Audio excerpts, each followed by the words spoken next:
Want to sign out of Google Drive? Signing out is a good idea when you're using a shared or public computer, switching accounts, or simply protecting your privacy. In this guide, I'll show you how to sign out of Google Drive step by step. Let's get started. First, open your web browser and go to Google Drive. Make sure you're signed in to the Google account you want to sign out of. Google Drive uses the same Google account that's signed in to other Google services. Next, click your profile picture or account icon in the upper right corner of the page. This opens your Google account menu, where you can manage your signed-in accounts. If you're signed in with only one Google account, click Sign Out. If you have multiple Google accounts signed in, you can choose Sign Out of all accounts, and then sign back in only to the accounts you want to use.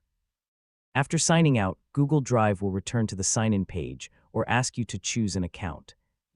This confirms that your Google account is no longer signed in on that browser.